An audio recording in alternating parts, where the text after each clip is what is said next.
బైబిల్లో ఒక స్త్రీ ఉంది. యేసు ప్రభు గలిలయ సముద్రము ఒడ్డున పొద్దున్నే తెల్లవారుజామునే బయలుదేరాడు ఆయన శిష్యులను తీసుకుని. సమరయల పట్టణానికి వచ్చేటప్పటికి, సమరయల పట్టణపు పొలిమేరల దగ్గరకు వచ్చేటప్పటికి, యాకోబు త్రవ్విన, ఆనాడు యాకోబు బావి అని పేరు పెట్టబడిన ఆ పొలిమేరలలో ఉన్న బావి దగ్గరకు వచ్చేటప్పటికి మిట్ట మధ్యాహ్నం అయిందంటే. ఇలానే మిట్ట మధ్యాహ్నం అయినప్పుడు ఆ బావి దగ్గర కూర్చున్నారంట. ప్రభు శిష్యులు ఆహారం తెచ్చుకుంటామని వెళ్ళారంట. బాగా వినండి. ఇలా ఒక యవనస్తురాలు కుండ భుజాన పెట్టుకుని వస్తూ ఉందట. ఆ యవనస్తురాలు దగ్గరకు వచ్చేటప్పటికి వచ్చి ఆమె కుండ అక్కడ పెట్టి నీళ్లు చేదుకుంటుంది. ప్రభు అన్నాడు, అమ్మా నాకు దాహంగా ఉంది, కొంచెం నీరిస్తావా? అయ్యా, మేము సమరయలో, మీరు యూదులు కదా, మాతో మీకు పొందుకుండదు కదా, మరి చేదుకోవడానికి నీ దగ్గర ఏమైనా ఉందా? అమ్మా, నిన్ను దాహం అడుగుతున్న వారు ఎవరో తెలిస్తే నువ్వు ఈ రీతిగా మాట్లాడవమ్మా.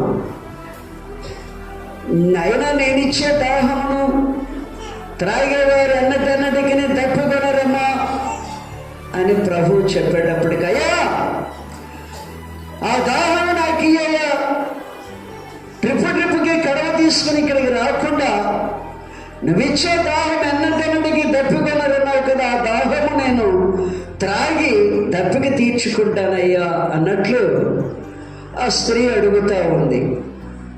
అప్పుడు ప్రభు అన్నాడు, నేను ఇస్తానమ్మా దాహం, ఎన్నటన్నిటికీ తప్పుకొనుకుంటుండే దాహాన్ని నేను ఇస్తా, జీవజలము.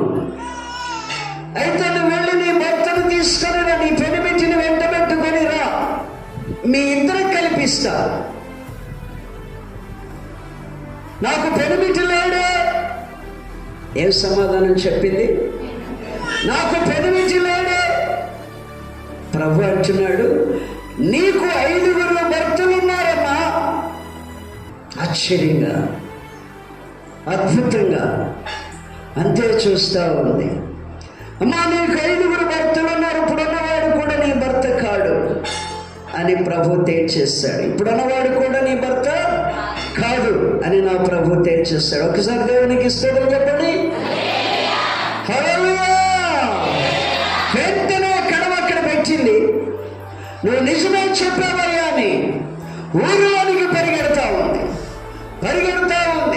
ఊరిలోనికి పరిగెత్తి ఊరిలో ఉన్న వారందరినీ పిలుస్తూ ఉంది, బయటికి కేకలు వేస్తూ, ఇదిగో మీరందరూ రండి, నాతో రండి, నేను చేసినవన్నీ నాతో చెప్పినవాడు ఈయన క్రీస్తు కాడా? మీరు వచ్చి చూడండి ఆయన్ని, త్వరగా రండి, ఆయన చూద్దాం.